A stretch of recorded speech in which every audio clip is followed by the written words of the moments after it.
Hi everyone, my name is Courtney and welcome back to my channel. And today I'm going to be doing a very fun recommendation list, and that's going to be books that I think are great for summer. A couple years back now, I did a reading vlog series where I was really combing through and compiling what people were recommending based on different seasons. I did one for each season, and so now I feel very qualified to recommend books based on a season. As a kid, summer was one of my favorite times of the year because it meant I got to read, but like aesthetically, seasonally, I am not a summer person. But when it is summer, I am still craving a very specific type of read, and so I made some mood boards of the different types of summer vibes that I look for, and then I compiled some books based around that. And so today I'm going to be giving you all of my sci-fi fantasy picks, but without further ado, let's get into mood board number 1 and start recommending some books. So the first mood board I made, I based this around the beach, the pool, the water, and of course sunsets. I think all 3 sunset photos are my photos. This is like quintessential summer. It means party, it means vibes, it means like fun times all around. This is the book that you're bringing to the pool, the book you're bringing to the beach. This mood board is based around being fun, flirty, something that's immersive, something that's going to really get you sucked into the book. A lot of romance vibes, but that's not all it is. It might also be like plot heavy stuff. So for our first pick, I have That Time I Got Drunk and Saved a Demon by Kimberly Lemming. This wasn't to my personal taste, but I really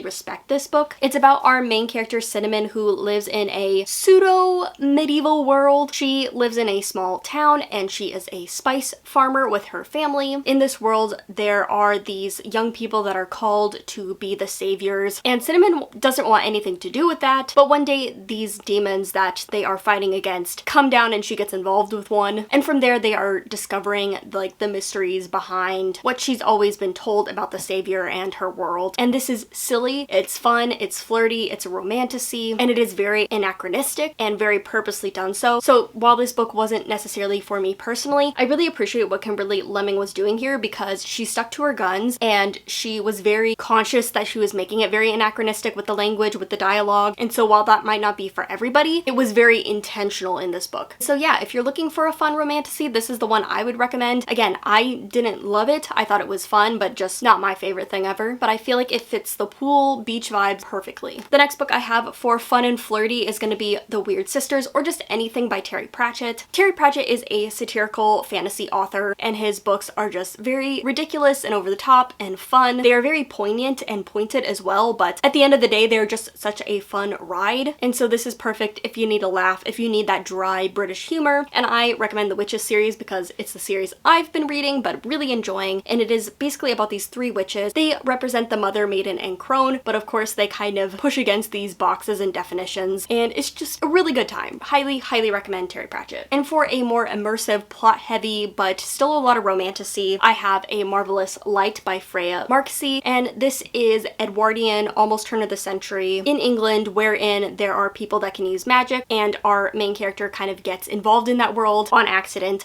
and has to break this curse with this other young man. It's fun, it's flirty, it's heavy on the romance, but there's still enough plot to like back up the story and keep it interesting. It's immersive, it's fun, and it has more of a mystery edge if you're looking for more of that kind of vibe. So highly recommend this. And for my final recommendation in this mood board, I have the recommendation of just manhwas. So if you don't know, manhwas are Korean webtoons or comics, and they are different than mangas because they are fully colored. Most of the time they're over the top, they're very tropey, but they're also just so fun. And when I'm recommending manhwas, I'm specifically thinking of reincarnation stories that are like geared towards women and girls, and they're normally about like princesses, some type of magic, some type of fantasy world that doesn't really make sense. 2 of my personal favorites are Father, I Don't Want This Marriage, and then The Villainess Is Destined to Die. Both of these are just really fun, really addictive. In this story, our main character is getting reincarnated again. She previously had a very rough relationship with her father, a really distant relationship. Because of circumstances, she's like put in this prison and is put to death, and she's coming back and she's like, I'm gonna get my father on my side and I'm gonna fix this whole problem. And it results in this romance with the crown prince and all these political machinations, just her growing close with her father, and that part is just really sweet and wholesome and I love it. And then Villains Are Destined to Die is about this young girl who's had a rough life because she is, I believe, a child out of wedlock with a different parent. And so when she goes to college, she's like, finally, I'm on my own, I can be independent, I can be away from these people. But then she dies while playing a video game and gets sucked into that video game, and her life is even worse there. She's just trying to gamify the system to to beat the game, to survive, going against these love interests. What makes this interesting is that she's not reincarnated as the hero of the story of the game, but rather she is reincarnated as the villainess, and so she is really starting off on a rough foot. But I love this series. I love the romance in it. It's like very addictive,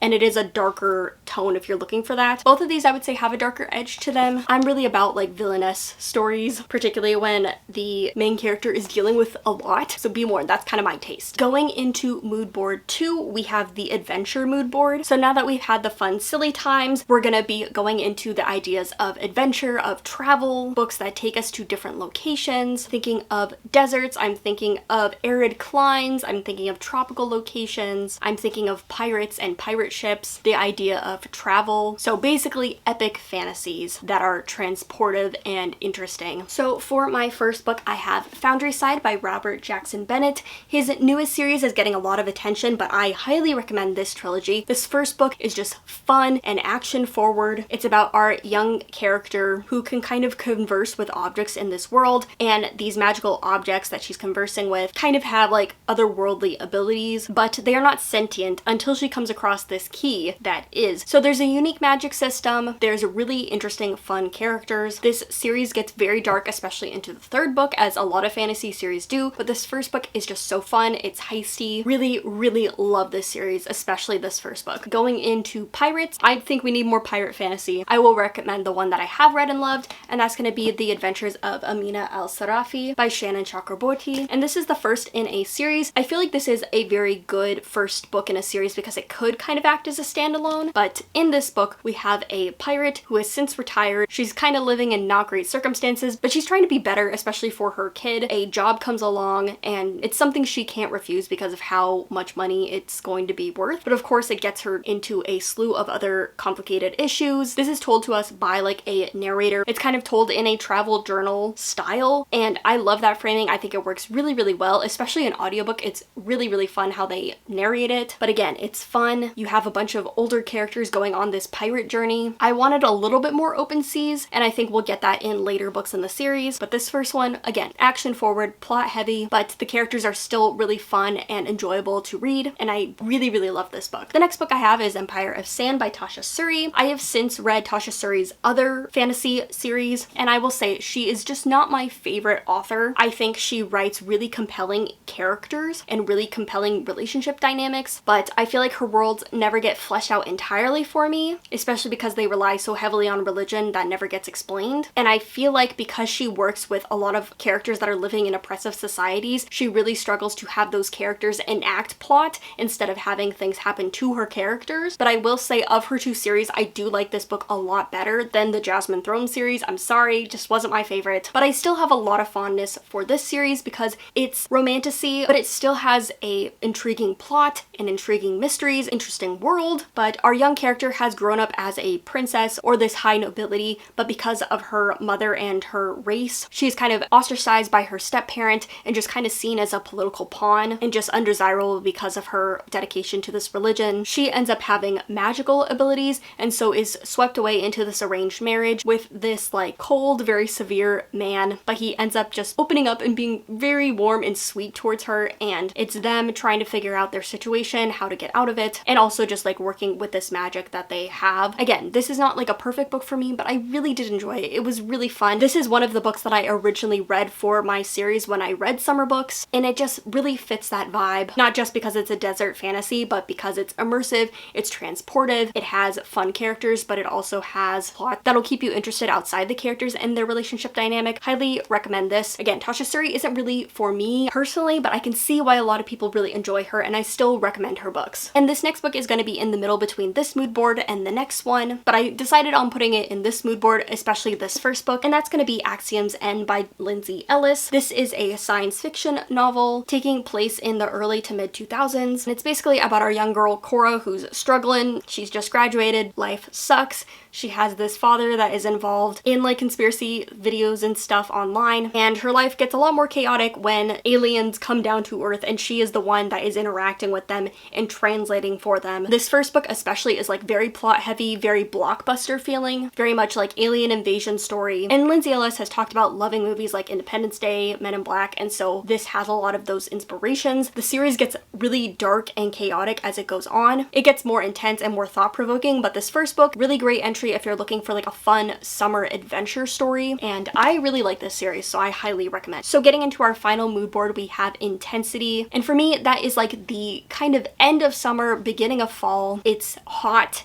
it's humid, it's like that dense heat, like you hearing the bugs and the cicadas, but it's also like stargazing at night. This is where we're getting the plot and adventure stories of the last mood board, but we're also getting a lot more intensity, maybe some darker themes, just like the oppressiveness of summer, comparable to like the oppressive dark coldness of winter, but just kind of the opposite. And this of course is where we're gonna be getting those darker sci-fi fantasy picks, something with more intensity, with darker themes, but again, still very plot focused, very plot heavy. Not that the characters are important, but a focus on this energy of like keep moving forward in the story. So I have to recommend another S.A. Chakraborty book, and that is going to be City of Brass. This is my current read and I'm really enjoying it. This takes place in 18th century Cairo with our main character Nari, who is a con artist, but she has this dream of going to Istanbul and learning medicine. Things get complicated when she accidentally summons a djinn, figures out that she's actually supposed to be in their world, and she's actually kind of an important person in their world, and she has magic. She's known she has magic, but it's not to this extent where she thought myths and mythology were actually real. So this djinn is taking her to the city where all the magical people live, and at the same time we start getting the perspective of one of the princes in this city. This has a lot of political conflict. It has a really fascinating world. I'm really enjoying this first read and excited to see where it can go from here. It has romance, it has fantasy, it has court politics, it has magic, but it has a little bit more intensity or a little bit more darkness than the Amina El-Sarafi series. Getting into the last fantasy pick, we have She Who Became the Sun by Shelley Parker Chan. This series is historical fiction with just a hint of magic, but basically our main character takes on their brother's life, their brother's fate. Basically, we are watching them grow up, but then also like go into battle for the Chinese army and like their political machinations. This series is dark, it's intense, the second book especially, but I love epic historical fantasy that just has a tinge of magic, that's more historical with just like a hint of magic. So highly recommend this. Really interesting. The next book I have, we're going to be getting into the sci-fi picks. Both of these are dystopian sci-fis. We have a more recent book with Changing All-Stars by Nane Kwame Adjei-Brenyam, and this is about the prison system, specifically in a future very near to us where the murderers, the people on death's row, have the option to join a chain gang. Basically, they are going into MMA fights for the death, and it is completely televised and for profit. And so this is literary fiction leaning. It's in the literary fiction of the bookstore normally. You know, obviously dystopian, obviously sci-fi. It's harrowing, it's